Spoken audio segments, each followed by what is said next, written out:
महाभारत का युद्ध एक ऐसा घमासान जिसमें इंसान तो इंसान बल्कि साक्षात भगवान भी आकर लड़े थे। 18 दिनों तक चलने वाले इस महायुद्ध में कौरवों और पांडवों के बीच एक भीषण संघर्ष हुआ। इस दौरान भीष्म पितामह जैसे महारथी से लेकर कर्ण जैसे अत्यंत दानवीर और दयालु योद्धा तक ने अपने प्राणों की आहुति दी। दुर्योधन के घमंड का नाश हुआ और शकुनी के छल का अंत। धर्म और अधर्म की इस लड़ाई में दोनों ही पक्ष के 45 लाख योद्धाओं ने इस युद्ध में हिस्सा लिया था, मगर जंग खत्म होते होते केवल 18 योद्धा ही शेष बचे थे। शेष सभी वीर गति को प्राप्त हो गए। ये महज एक कहानी नहीं बल्कि इतिहास है। इतिहास की एक ऐसी कथा है जो आदमय साहस, भीषण संघर्ष, छल कपट और सही गलत की समझ की गाथा सुनाती है। दोस्तों, आज हम आपके सामने वो सबूत पेश करेंगे जो इस बात की चीख चीख कर गवाही देंगे कि ये महाभारत वास्तव में कुरुक्षेत्र में लड़ा गया था। ये वो सबूत हैं जो आर्कियोलॉजिस्ट और रिसर्चर्स को अपनी एक्सपेडिशंस के दौरान मिले। इन्हीं सबूतों के आधार पर ये कहा जा सकता है कि महाभारत का युद्ध वास्तव में आज से करीब 5000 वर्षों पूर्व हुआ था। हिंदू स्क्रिप्चर्स के अकॉर्डिंग ये वॉर कुरुक्षेत्र, जो आज की डेट में मॉडर्न स्टेट ऑफ हरियाणा में मौजूद है, वहां आज से 5000 साल पहले एग्जैक्टली 3137 BCE में लड़ा गया था। हिंदू धर्म के सबसे मशहूर और पवित्र ग्रंथ गीता में इस युद्ध का विस्तृत वर्णन देखने को मिलता है। ये ग्रंथ युद्ध भूमि में खड़े भगवान श्री कृष्ण और अर्जुन के बीच हुई कम्युनिकेशन को डॉक्यूमेंट करता है। श्रीमद् भगवत गीता में इस युद्ध से संबंधित बहुत सी घटनाओं का वर्णन है। 700 श्लोकों और 18 अध्यायों में बटा ये ग्रंथ कृष्ण, अर्जुन, संजय और धृतराष्ट्र की अलग अलग डॉक्यूमेंट्रीज और डायलॉग्स का एक कलेक्शन है। इसमें इस युद्ध की शुरुआत से लेकर आखिर तक पेश आने वाले हर वाकये पर जानकारी मौजूद है। खैर, आइए अब आगे बढ़ते हैं उन सबूतों की ओर जिनकी खोज रिसर्चर्स और आर्कियोलॉजिस्ट ने अपनी खोजबीन के दौरान की। ये वो सबूत हैं जो चीख चीख कर महाभारत की सत्यता का प्रमाण देते हैं। सबूत नंबर 1, नक्षत्रों और तारों की गवाही। दोस्तों, कहते हैं कि तारे झूठ नहीं बोलते, ये सबके राज जानते हैं। लेकिन सोचिए क्या हो अगर खुद ब खुद ये तारे महाभारत की सत्यता की गवाही दें तो। शायद ये बात आपके लिए चौंकाने वाली हो, मगर ये 100% सच है कि महाभारत में बहुत से ऐसे एस्ट्रोनॉमिकल ऑब्जर्वेशंस का विवरण है। वेदव्यास जी द्वारा रचित महाभारत को अगर आप ध्यान से पढ़ेंगे तो पाएंगे कि इस पूरे ग्रंथ में एक नहीं बल्कि कई बार तारों और नक्षत्रों की दिशाओं और व्यवस्थाओं का वर्णन किया गया है। ये कुछ वैसा ही है जैसा हम आज की तारीख में डेट्स डालकर करते हैं। मसलन अगर आज कोई घटना होती है तो उस घटना के साथ एक तारीख जुड़ी होती है और यही तारीख इस घटना को इतिहास में एक स्थान दिलवाएगी। पुराने दौर में ठीक यही काम तारों और नक्षत्रों की दिशाओं के विवरण के साथ किया जाता था। फॉर एग्जाम्पल, जिस दिन कर्ण की मौत हुई उस दिन धरती के आकाश में नक्षत्रों की स्थिति कुछ ऐसी थी।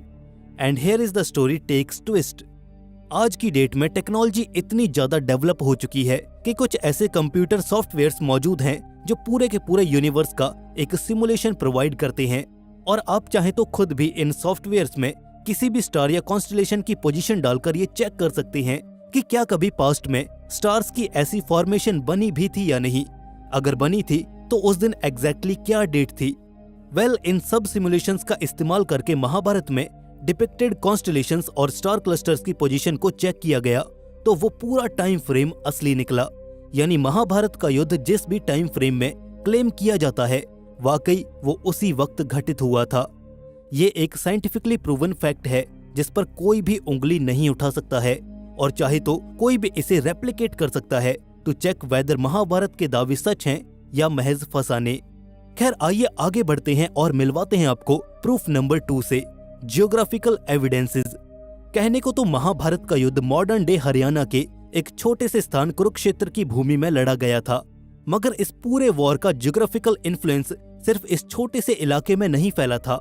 महाभारत का युद्ध बहुत से ऐसे स्थानों को भी वर्णित करता है जो आज की मॉडर्न डे ज्योग्राफी और एंशिएंट जियोपॉलिटिक्स से मेल खाती है। आसान शब्दों में आज से करीब 5500 साल पहले हुई इस जंग में बहुत सी ऐसी जगहों का उल्लेख है जिनका वजूद हमें आज तक भी देखने को मिलता है। ये तो आप सभी जानते हैं कि महाभारत की वॉर में केवल कोई एक क्लैन या किंगडम ना इन्वॉल्व होकर बहुत से राजे और रजवाड़े शामिल थे। कौरवों और पांडवों के बीच हुए इस युद्ध में बहुत से एलाइज भी शामिल थे। फिर चाहे वो कौरवों की ओर खड़े भगदत्त जिनका ताल्लुक प्रेजेंट डे इराक से है, सुदक्षिणा जिनका संबंध मॉडर्न डे ईरान से है, मामा शकुनी जो पाकिस्तान के पश्चिमी और अफगानिस्तान के पूर्वी और दक्षिणी हिस्से में राज किया करते थे, कलिंगा जिनका साम्राज्य उड़ीसा में था, और जयदत्त जिनका राज पाकिस्तान के दक्षिणी प्रांत सिंध और बलूचिस्तान में फैला था। ठीक इसी तरह इस कहानी के दूसरी तरफ है पांडवों की सेना, जिनमें पांचाल यानी कि उत्तर प्रदेश, मत्स्य यानी कि राजस्थान, मगध यानी कि बिहार, पांड्या यानी कि दक्षिण भारत और ऐसे ही बहुत से राज्य शामिल थे। ये वाइड ज्योग्राफी उस दौर में साम्राज्यों के राजनीतिक संबंधों और युद्ध सहयोग यानी कि वॉर एफर्ट्स में कंट्रीब्यूशन को स्पष्ट दर्शाती है। अगर हम इसे मॉडर्न डे वर्ल्ड जियोपॉलिटिक्स से रिलेट करें तो हमें बहुत से लेसन्स और डिप्लोमेटिक टीचिंग्स सीखने को मिल सकती हैं। और यही वजह है कि Steve jobs, Robert Oppenheimer, mark Zuckerberg और एल्फ्रेड फोर्ड जैसी रीनोन्ड पर्सनैलिटीज ने हिंदू वैदिक स्क्रिप्चर्स का रुख किया। खैर आइए अब आपको last but not the least proof number 3 से वाकिफ करवाते हैं। That's archaeological excavation and research. ये सबूत एक ऐसा सबूत है जिसे नकारना मुश्किल ही नहीं बल्कि नामुमकिन है। आप माइथोलॉजी शब्द का मतलब तो समझते होंगे। वेल इट मीन्स मिथक यानी मन घड़ंत और झूठी कहानियां। पिछले कई सालों में इस शब्द की आड़ लेकर हजारों बार सनातन संस्कृति और पौराणिक ग्रंथों पर सवाल उठाए गए, उन्हें काल्पनिक और किंवदंती बताया गया, परंतु वास्तव में इन सभी दावों की कमर तब टूटी जब इन पर आर्कियोलॉजिकल सर्वे ऑफ इंडिया और कुछ इंडिपेंडेंट रिसर्चर्स की टीम ने खोजबीन शुरू की। इस कड़ी में उन्हें वहां पर बहुत से ऐसे प्रमाण मिले जिसने महाभारत के युद्ध की प्रामाणिकता पर मोहर लगाई। फॉर एग्जाम्पल, अगर पास्ट में इतनी मैसिव वॉर हुई थी तो उसमें इस्तेमाल होने वाले अस्त्रों और शस्त्रों का कोई न कोई सबूत तो बाकी होगा ही। कोई हथियार, कोई तीर या फिर कुछ ऐसा जो इस जंग की गवाही देता हो। शायद यही सोच रही होगी इन रिसर्चर्स के जहन में जब ये इस आर्कियोलॉजिकल साइट का एक्सकेवेशन करने आए। दिल्ली, हरियाणा, उत्तर प्रदेश और बिहार के तमाम हिस्सों में बेहद मैसिव स्केल पर यह आर्कियोलॉजिकल प्रोग्राम चलाया गया, जिसमें बहुत सी मेजर और माइनर साइट्स की खुदाई हुई। इसके अंतर्गत इन जगहों पर मिलने वाले प्राचीन सबूतों को ASI यानी कि आर्कियोलॉजिकल सर्वे ऑफ इंडिया ने खुद अपनी लेबोरेटरीज में एग्जामिन किया और उन्हें अपने इस एग्जामिनेशन के बाद चौंकाने वाले तथ्यों से रूबरू होने का मौका मिला। कुरुक्षेत्र में जहां ये युद्ध लड़ा गया था, वहां से वैज्ञानिकों ने लोहे के बने तीर और बाण बरामद किए। जब थर्मोल्यूमिनेसेंस टेक्निक द्वारा इन तीरों की उम्र पता लगाई गई तो ये आज से करीब 4800 साल पुराने निकले, जो कहीं न कहीं महाभारत के डॉक्यूमेंटेड टाइम फ्रेम के बेहद नजदीक दिखाई दिए। दैट्स नॉट ऑल, इसके अलावा जमीन के नीचे खुदाई के दौरान कुछ ऐसे अर्थनवेयर्स मिले जिन्हें आज तक भी टेस्ट किया जा रहा है। हिस्टोरियंस और आर्कियोलॉजिस्ट का ये मानना है कि ये तमाम चीजें या तो महाभारत की जंग से सीधे तौर पर या फिर उस काल के सामान्य लोगों से संबंध रखती हैं।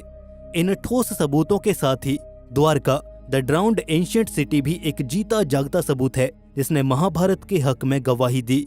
ठाकुर जी यानी कि लॉर्ड कृष्णा का शहर द्वारका एंशिएंट हिंदू टेल्स का एक वाइटल एलिमेंट है। बताया जाता है कि जब श्री कृष्ण ने द्वापर युग में पृथ्वी को छोड़कर स्पिरिचुअल वर्ल्ड का रुख किया तो उनके पीछे काली युग की शुरुआत हुई, जिसके चलते द्वारका और इसके नगर निवासी समंदर के आगोश में समा गए। इस स्टोरी को जब रियलिटी से ज्वाइन किया गया तो एक मैजेस्टिक कनेक्शन निकलकर सामने आया। आर्कियोलॉजिस्ट ने यह पाया कि वाकई सी के अंडरनीथ कुछ ऐसा है जो कृष्ण भगवान की इस कहानी से मेल खाता है। साल 1963 में शुरू हुई एक्सकेवेशन ड्राइव ने इस कड़ी में बहुत पुख्ता सबूत दिए, फिर चाहे वो एंशिएंट आर्टिफैक्ट्स का मिलना हो या फिर सी में सबमर्ज्ड एंशिएंट स्ट्रक्चर्स की खोज। अल्टीमेटली ये प्रूफ हुआ कि वाकई इस हिस्से में कभी एक खूबसूरत शहर बसता था जिसे द्वारका के नाम से जाना जाता था।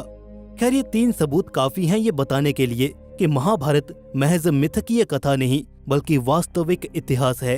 अगर आपको इस वीडियो में जरा भी कुछ सेंसिबल और साइंटिफिक लगा तो I accept a like from your side and make sure to hit the subscribe button as well, क्योंकि ऐसा कंटेंट बार बार नहीं आता।